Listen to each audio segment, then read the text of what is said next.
No Direto ao Assunto, analisamos hoje os desenvolvimentos desta notícia Observador que está a marcar o dia, o caso de um ex-padre que confessa ter abusado sexualmente de crianças e que está acusado de 5 crimes. Tentou entregar-se na Procuradoria-Geral da República, mas foi mandado para casa. É convidado deste Direto ao Assunto o advogado António Pinto Pereira.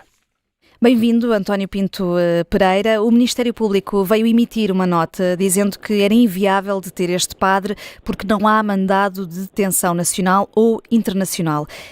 Perguntava-lhe se este argumento colhe ou se ainda há muito por explicar aqui. Como é que a Justiça, perante um autor confesso de crimes de abuso sexual de crianças e sob quem pendia uma acusação e um pedido de cooperação internacional, como é que a Justiça não faz nada? Ora bem, boa tarde e obrigado pelo vosso convite. De facto, a resposta que a Procuradoria-Geral da República dá é um bocadinho evasiva em relação à questão central. Trata-se de uma pessoa, em termos gerais, que tem vários processos de crime contra ela. Entretanto, há uma certa altura em que há uma fuga do antigo padre, o que quer dizer que não foi possível concretizar a notificação da acusação, a constituição de arguido e a determinação da medida de coação e garantia patrimonial, que no caso foi pedida pela magistrada do Ministério Público do Tribunal do Funchal como sendo o termo de identidade e residência. A meu ver, devia ter sido mais até, porque a prisão preventiva é a medida de coação que é adequada a situações de abuso sexual de crianças, porque sabe-se, é do conhecimento comum, que há uma prática reiterada e, portanto, o perigo de continuação da atividade criminosa é quase que objetivamente evidente. Mas, portanto, não há qualquer medida de detenção que seja determinada. O que acontece nestas circunstâncias em que não é possível notificar o arguido da acusação é o Presidente do Tribunal onde corre o processo declarar a contumácia. Isto é, através de editais, dá-lhe notificação de que tem que ser notificado, tem que receber a acusação, com a combinação expressa de que 30 dias sem isso acontecer, que é declarada a contumácia. Isso significa que são suspensos os ulteriores termos do processo, até que o arguido ou se apresente voluntariamente às autoridades ou seja detido. Entretanto, por causa da vossa notícia, o Ministério Público não fez nada durante praticamente, não sei se um ano ou mais. Vocês fazem sair uma notícia o ano passado a dar conta de que havia uma fuga por parte do ex-sacerdote que estava em França, e isso motiva uma reação da parte da Procuradoria-Geral da República no sentido de emitir um pedido de cooperação judiciária internacional em matéria penal dirigido às autoridades francesas para que ele fosse objeto de notificação da acusação, enfim, aquilo que já disse, a questão de arguido e o termo de residência. Portanto, não há um objetivo não há um mandato de detenção internacional, nem europeu, não há objetivo de capturar o senhor, portanto, porque ele não está na mira das autoridades do ponto de vista da alvo da privação da liberdade. Portanto, é só uma notificação de papéis, de documentos. Mas deixa-me só perguntar-lhe, porque exatamente a propósito disso, do que está agora a dizer António Pinto Pereira, o comunicado da PGR diz exatamente que o padre, ou o ex-padre, nunca teve um mandato de detenção. E a pergunta é porquê?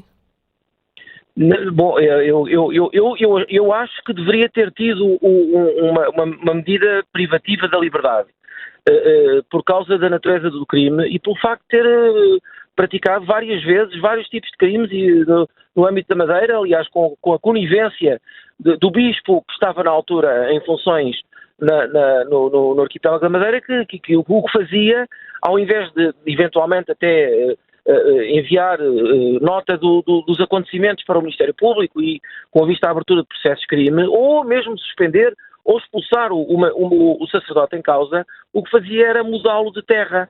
Então, além da atuação da Igreja, temos aqui também sucessivas falhas do lado da Justiça?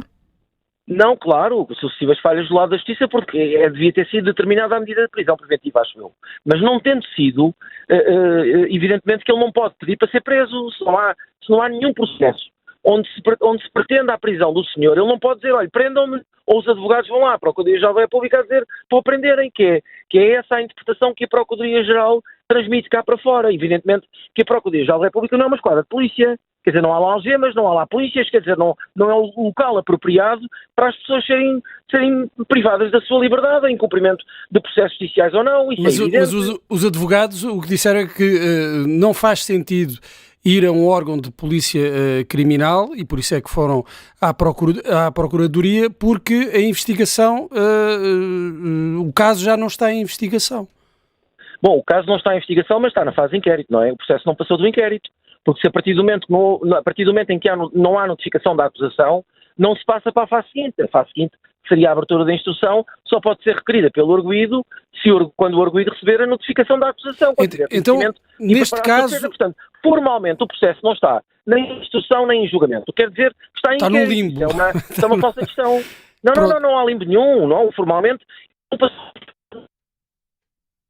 final, foi concluída uma decisão do Ministério Público no sentido de proferir despacho de acusação e o processo está na fase de inquérito, no sentido terminou o inquérito, mas não passou da fase de inquérito. Portanto, é evidente que se me pergunta assim, a situação normal deveria ser o senhor ir às autoridades locais, isto é, ao Ministério Público, onde corre o processo, ao Ministério Público e não ao juiz de instrução criminal ou ao juiz de julgamento, porque o processo está, julgo eu, formalmente está fisicamente nos serviços do Ministério Público do Tribunal do Funchal. Devia ser assim, ir lá. Agora, vamos lá ver, também com um bocadinho de boa vontade, o nosso sistema de justiça, que é tão criticado por tudo e por mais alguma coisa, quer dizer, às vezes, tinha aqui uma janela de oportunidade para demonstrar celeridade, eficácia, quer dizer, boa vontade. Estamos numa semana em que o país parou a falar dos resultados da Comissão Independente relativamente aos abusos sexuais praticados no interior da Igreja. Este assunto está relacionado com o sacerdote, portanto,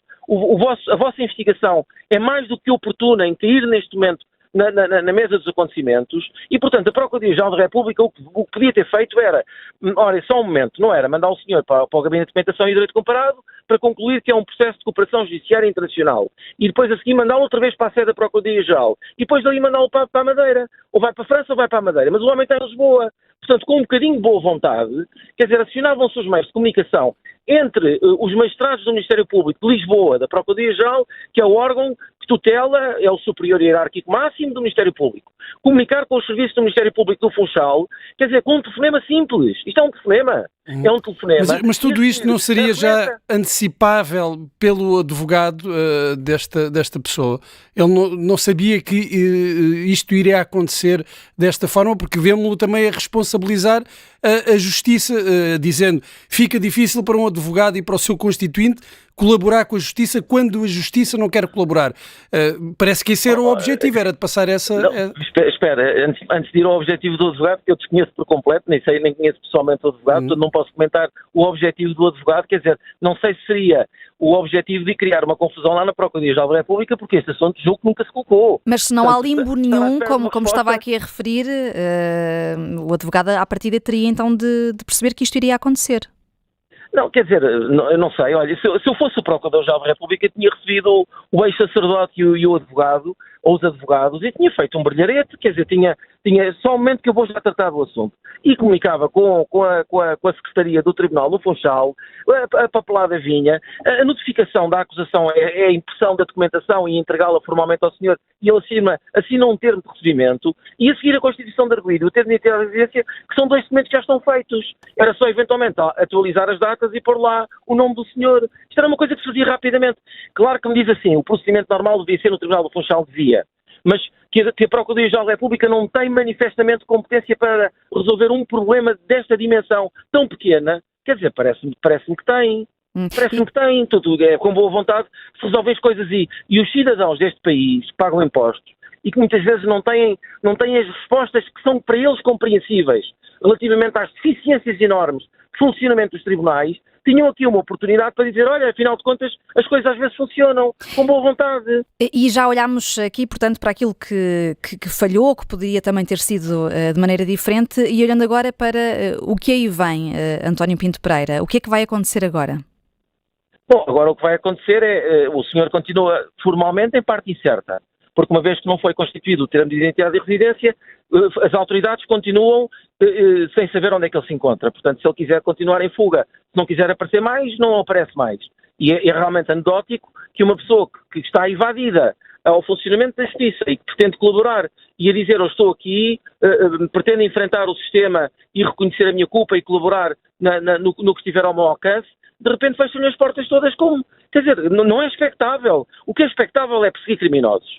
Quando os criminosos aparecem à Justiça a entregar-se voluntariamente para colaborar, o que é expectável é que a Justiça os receba e os aceite. Portanto, a partir deste momento, o que pode ser feito é um pedido formal dirigido ao processo que se encontra fisicamente na Ilha da Madeira e pedirem e dar-lhe a morada onde ele se encontra e pedir para ele ser notificado formalmente aqui em Lisboa para evitar que apanhe um avião para ir de propósito à Madeira para ser notificado, que é uma coisa, quer dizer, com os meios de comunicação expeditos que temos hoje no mundo, quase que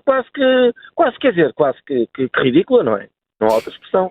E a Procuradora-Geral da República, Lucília Gago, deveria vir dar explicações de viva voz depois deste caso? Quer dizer, a Sra. Procuradora-Geral da República, tenho pela Sra. Procuradora-Geral da República a maior consideração e o Ministério Público faz um trabalho notável na persecução da ação penal, é uma instituição respeitável do Estado, nada disso está em causa. E além disso, a pessoa em causa que é uma pessoa de trato muito delicado e, portanto, até me surpreende que não tivesse recebido os advogados. Mas isto, cada Procurador-Geral é cada um, quer dizer, e, portanto, cada um reage como entender. Eu muitas vezes pedi como advogado no exercício da minha função para ser recebido por diferentes Procuradores-Gerais da República, Souto Moura, Cunha Rodrigues, quer dizer, e todos me receberam com a maior consideração. Portanto, isto depende um bocadinho de pessoa para pessoa. Se a Sra. Procuradora-Geral da República não podia receber, podia receber. Não o fez porque entendeu que não devia fazer, mas isso é uma questão pessoal dela e eu julgo que teria ficado muito melhor na fotografia, mostrando até uma certa face importantíssima na humanização da justiça, no sentido de acelerar procedimentos e de agilizar as coisas. Não é o local próprio para deter pessoas, isso é evidente. Mas caramba, mas concretizar 3 papéis que é preciso pedir aos serviços do Ministério Público de Madeira, mandá-los para Lisboa, imprimi-los e pôr o senhor a assinar. Mas António Pinto Pereira deve ter sido apanhada desprevenida, não é? Não, eu acho que sim, acho que não estou em querer que o advogado fizesse isto intencionalmente para criar esta confusão toda, quer dizer, julgo que isso é levar o assunto demasiado à imaginação, mas também admito que as autoridades, em termos internos, na Procuradoria-Geral da República, tivessem, no momento em que as coisas aconteceram, ficado sem resposta, porque mas isto mostra a falta de maleabilidade da Justiça, que não sabe como reagir. Mas isso parece evidente, não é? A Justiça tem muita dificuldade em reagir, porque muitas vezes, particularmente quem tem poder decisório, como é o caso dos magistrados, agarra-se à regulação formal da norma jurídica e não estou a dizer que a norma não tem que ser aplicada, mas estou a dizer que muitas vezes falta a identificação da alma dos problemas. E eu já encontrei grandes magistrados que vão à procura da alma dos problemas para os resolver e não para uma simples aplicação cega da lei, muitas vezes desacompanhada daquilo que é a experiência da vida e a humanização das coisas. António Pinto Pereira, muito obrigada por ter vindo direto ao assunto. Obrigado. António Pinto Pereira, advogado, aqui a dizer que com um bocadinho de boa vontade ter-se-iam acionado outros mecanismos para poder constituir arguido este padre que confessou crimes de abuso sexual. Uma notícia do Observador.